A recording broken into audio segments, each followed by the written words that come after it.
I'm a nemesis. When I step up on the premises, smooth criminal like Mike, no blemishes. I'm so cozy when I'm moving old. Sure the jeweler sees a portion of the proceeds. Whoever knows me knows he never owes me unless he grows, leave him with a nosebleed. And all the birds, yeah, they heard I'm fly. You can tell by the way my words slur, I'm high. The reason why I fight is because it's been a passion of mine since I was a little kid. 7 years old, you know, growing up watching martial arts films with my dad, and then I came across a video. I think it was UFC #1, and I saw that you could get paid to be a professional athlete or a professional fighter. And at the time, although I had some direction, you know, my heart was always with the martial arts, and it sort of brought back focus for me. So it's something I've always wanted to do. It gives me focus, and it's an enjoyable way to earn a living. My drive to fight has changed over the years, you know.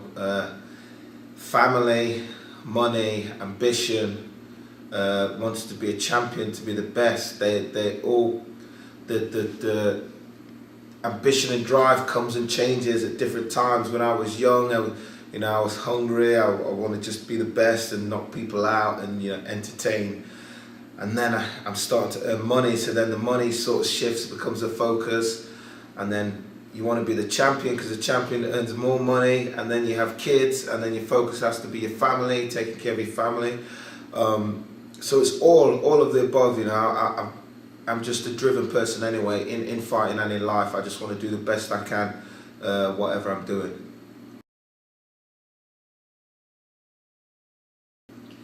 You know, I'm very unique. When I walk into the octagon, when I'm preparing for a fight, not much goes through my head. All the hard sort of stuff has been done. It's been done in training, all the stresses that you're going through, or all of the nervousness, all the anxiety, all of that should have been taken care of during training. So by the time it comes for me to walk into the octagon, into the cage ready to fight, my mind's pretty clear, I'm pretty relaxed, I'm just ready to handle business, you know. There's not much really going through my mind. After a few fights, you know, you're able to block out the crowd, the lights, the cheering, and you sort of zone in on what you're supposed to do, which is, you know, win. I hear my cornermen, and apart from that, I'm just on autopilot. My mind's clear, I'm relaxed.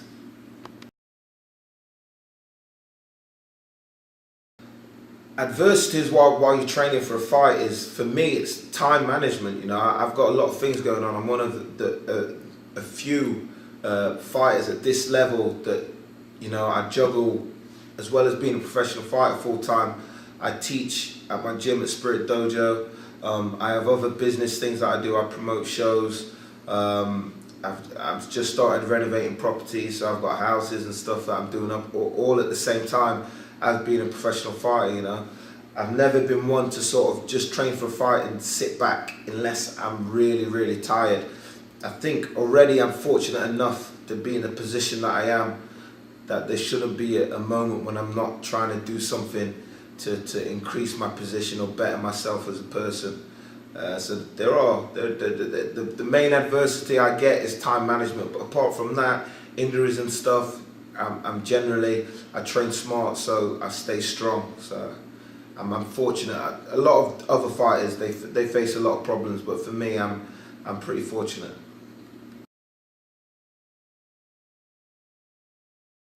My family and friends in the beginning, there was a little bit, they just thought it was, because I was as a kid, I used to do a lot of different things. I had a lot of different things that I would try. Some I'd keep up with, some I'd go on and I'd do something else. So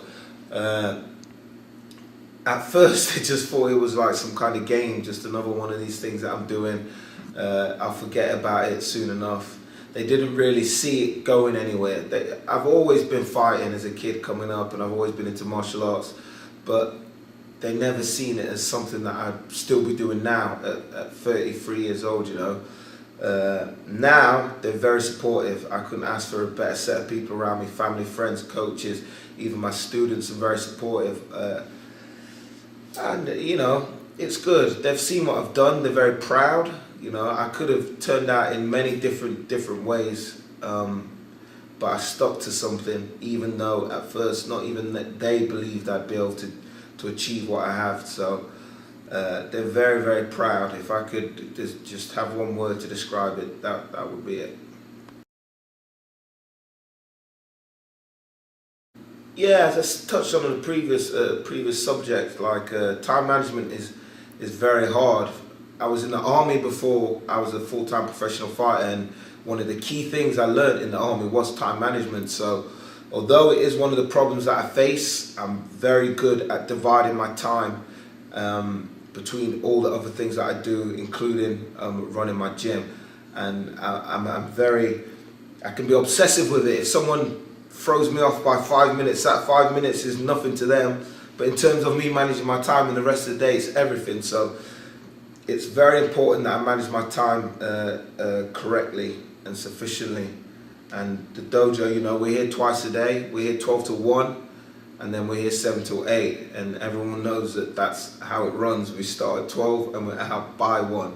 You know, I don't mess about because, you know, everyone understands that there's other things that I've got to do. I'm still, you know, competing as a fighter. So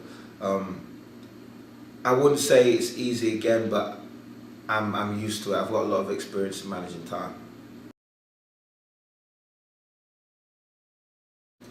It's good, you know. I'm with Bellator now, but it was when I've been traveling around, going to these different organizations. It's good. Everyone does something a little bit different, and it gives me experience that some other fighters that just stick with one promotion, they don't get. You know, I've been all around the world. I don't think there's a country I haven't been to, and I think that that's all good for me in life as a life experiences. Learning from these different people, these different cultures, these different places, separate to fighting. As far as fighting within the organisation, you know, I fought in front of big crowds, little crowds, but I think it's how you value yourself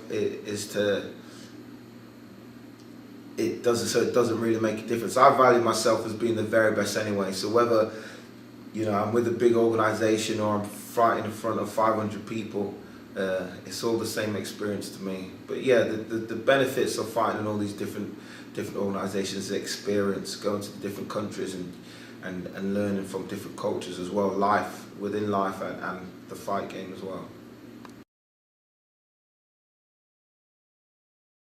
You know, I'm 33 years old. I've still got a few more plans within the sport. I want to. Well, I'm going to get the welterweight belt in Bellator. There's a lot of big names out there, a lot of heroes that I want to fight. Wanderlei Silva being one of them. A lot of big name fighters, Ben Henderson, Josh Koscheck. You know, we had a little bit of beef. I want to straighten that one out. I just want to continue to fight and keep doing it while I'm enjoying it. I don't see too many. I'm not going to be fighting in 10 years' time, put it that way. But for the foreseeable future, I'll be fighting.